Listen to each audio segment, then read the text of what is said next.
Toxic leadership, vile, harmful, manipulation, scorn, trial and tribulations, defeat, hurtful, valueless, worthless.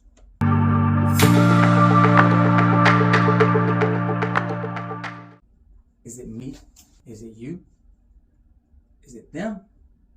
Is it us? We work because we have to pay bills. We work because we want to make ends meet. We go to work and we hope that we make a little bit of friendships so we can have that social interaction that is required as humans. And we work because ain't nothing in life free. You know, we ain't asked for it to be this expensive. We have to work. It's no getting around it. There's only a few select folks who ain't got to go to work. But for the majority of us, that ain't our life. All right? So maintaining your sanity, your happiness, not fake smiling, when going to work and actually putting in a full work day. That is the American dream, people. The American dream is to actually have a job that you enjoy that ain't causing you some bullshit drama. And the sad reality is most of us are not living the American dream. Most of us are living the American nightmare. But it's all right. It's your boy EJ. Welcome to Justaboiandhiscamera, where we are going to discuss mental health in the workplace. And hopefully we can dive some things, we can cry together, we can laugh together, and we can build and help support each other. Because that's all we can do, y'all, because we can't control what other people are going to do and what other people are going to say. But what we can do is control what we allow them to get away with. Yes, I ain't never going to tell you to react accordingly. Because we don't know what accordingly actually fucking means, okay? Folks be like, well, you should have did this, well, you should have did that, or maybe you should have responded like this, or maybe you should just shut the fuck up.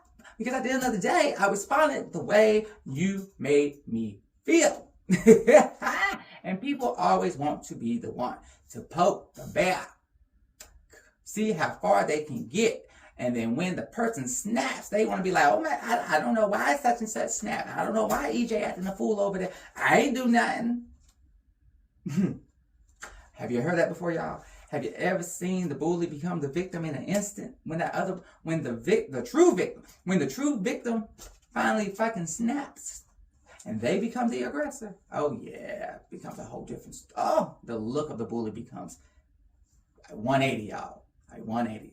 And oh my God, I discontinue. This has become aggressive. This is not what I want. No, I talk to my supervisor. No, motherfucker, talk to me the same way you were talking to me 5 minutes ago. All right, before I went off. But y'all, yes, let's not get ahead of ourselves because that's the type of mentality that we are trying to avoid. It's over these next 2 weeks as we dive into the umbrella topic, the purple elephant in the room. Toxic leadership, aka counterproductive leadership, aka this job motherfucking sucks. But we gotta pay these bills. As I said, we got to pay these bills. What's that? Beyonce said, can you pay my bills? Can you pay my telephone bills? Well, we gotta pay these bills or we ain't gonna have no place to stay. Well, you know what? I lied about that. Them freeloaders, y'all need to hit me up on the side. So I know how you ain't got no job, but you traveling and going everywhere. I need to know, because I'm doing something wrong. But let's dive into the first topic of the week. It's actually toxic leadership itself. What is it? Why are we going to talk about it? Well, because toxic leadership, counterproductive leadership, it looks similar in every single type of work industry. It don't matter what industry you are in, it looks similar. There's manipulation, there's gaslighting, it's folks telling you one thing but doing something else behind your back. It's them not being honest, not being transparent. It's them lying and really just mentally fucking you. Yeah, that's what it is, y'all. In a nutshell, you thought they had your best interest, but in reality, no, baby, they didn't. They had their own interests at heart, and they were going to do and say whatever it took to get you to do what they wanted. But they're going to make it seem like it was your decision. So watch when you are being manipulated, y'all.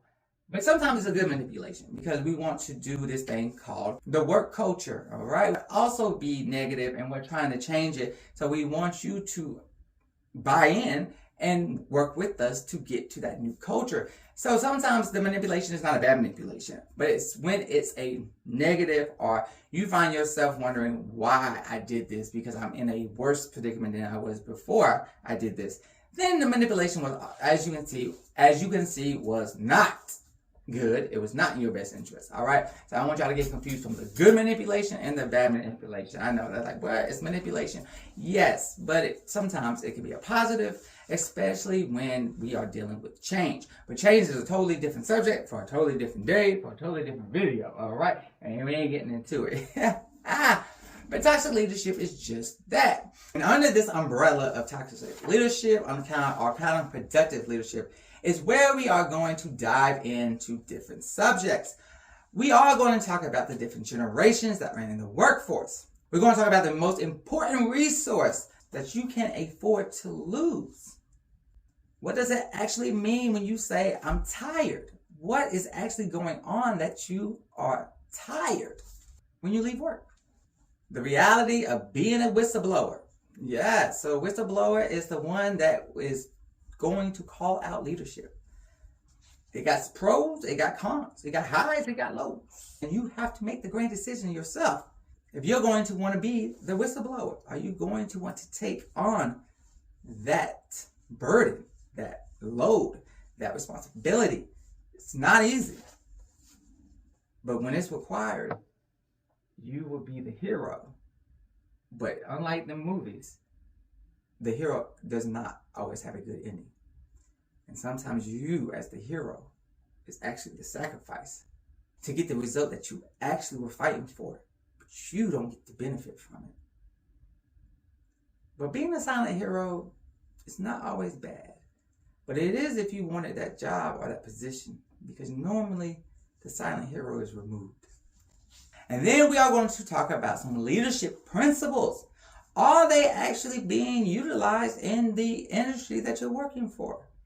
And if they're not, we're also going to talk about the resources that you can reach out to figure out why and how they can get implemented if they are not. Lesson 1.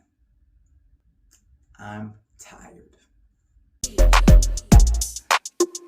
Close emotions.